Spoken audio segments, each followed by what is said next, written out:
Following a string of Republic victories, the Separatists decided to lead their own assault against Republic forces, most notably to engage Republic forces over crucial strategic worlds in an effort to cut off Republic reinforcements to battles going on in the Outer Rim. One of the notable targets for this assault was Sullust, where a large Republic fleet had been positioned in defense of the world. Seeing this amassing Republic force, the Separatists decided to launch an assault. Separatist forces under the command of Asajj Ventress began prepping for an assault against the Republic defensive fleet there. The Battle of Sullust began like a lot of other Separatist defensive engagements began throughout the war, with a large Separatist fleet jumping into orbit around a planet defended by a large Republic fleet. The Battle of Sullust, however, would never advance to a ground battle, with the entirety of the engagement taking place in orbit. The Republic defensive force there consisted of 5 Venator-class Star Destroyers led by the Resolute, Anakin Skywalker's personal flagship, a single Acclamator-class assault ship, 3 Architans-class light cruisers, a single Pelta-class frigate, and 3 Consular-class cruisers rounding out the Republic formation. This meant that this Republic fleet was actually quite larger than a lot of other Republic fleets scattered around the galaxy, as this world was strategically important. The Separatist fleet that carried out this offensive was led by a single Providence-class dreadnought, supported by 2 Recusant-class light destroyers, and 6 Munificent-class star frigates. After Separatist forces jumped into system, they didn't wait to begin their assault against the Republic fleet, with Separatist vessels advancing on the Republic ships, opening fire with heavy turbolasers, leading to a front-to-front engagement, which was fairly common in the opening phases of space battles throughout the Clone Wars. Like many other battles, both sides deployed large numbers of fighters, but unlike other battles, these fighters included the commanders of both forces, with Asajj Ventress flying her Genevex-class Fanblade starfighter, and Anakin and Obi-Wan, who served as dual commanders for the Republic forces in this engagement, flying their Delta-7B Aerosprite interceptors. It's also worth noting that in command of the Republic naval forces in this engagement was Admiral Wilif Yularen, a storied Republic admiral who had served through many battles so far in the conflict. The flights of droid tri-fighters split off into 2 formations on Asajj's command, and began carrying out assaults against the Resolute, with one flight hitting its engines from the starboard side, and another flight hitting its shield generators from the port. With this dual-prong assault hitting the Resolute from both sides, Asajj Ventress's fighter was able to sweep up underneath the bridge of the Resolute and carry out a knockout blow against the vessel's command bridge, leading to the destruction of the Resolute, which had served as Anakin's personal flagship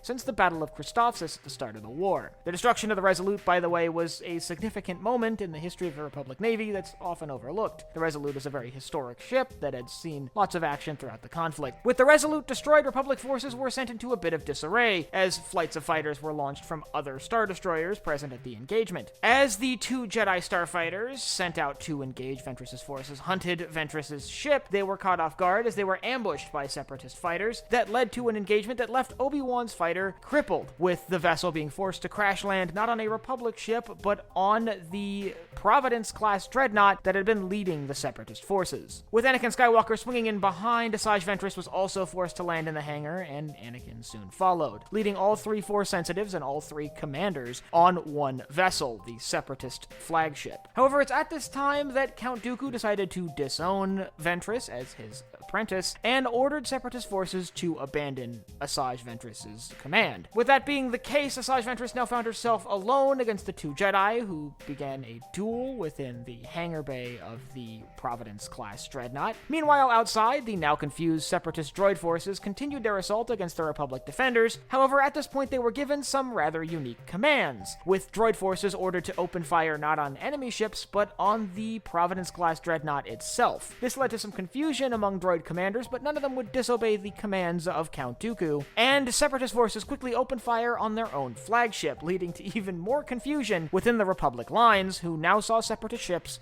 firing at one another. As Separatist ranks quickly boiled down to chaos, with Separatist ships now shooting at each other, the Republic Venators were able to advance on these Separatist attackers and get the upper hand, allowing Venators to slip between the Separatist formations and open fire on multiple Separatist ships at once. In the chaos, the Providence-class dreadnought was destroyed, but not before all 3 commanders on board were able to escape successfully. And with the destruction of the Providence-class dreadnought and the assumed death of Asajj Ventress, the Separatist forces were ordered to withdraw from the system, seeing as they had already lost a significant portion of their forces. With the withdrawal of Separatist forces from the Sullust system, it was left firmly in Republic control, ending the battle in a Republic victory, albeit a rather confused one. While the repercussions of the Battle of Sullust would not be felt on a larger scale across the galaxy within the war itself, it ultimately was relatively minor. It meant a lot for the commanders involved, most notably Asajj Ventress, who now found herself an independent agent, no longer working for the Separatists. She would eventually return to the Night Sisters of Dathomir, and her return would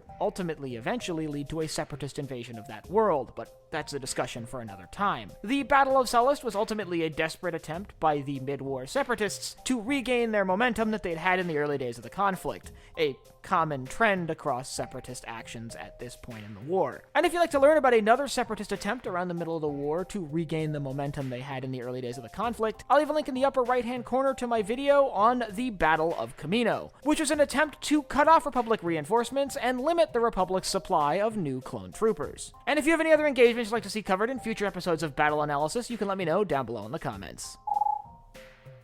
Last but not least, if you enjoyed this video, you can head down below, hit the like button, the subscribe button, and the bell icon so you get notified when I upload new videos. So for Sci-Fi Deep Dive, I'm Colin, and I will see you next time.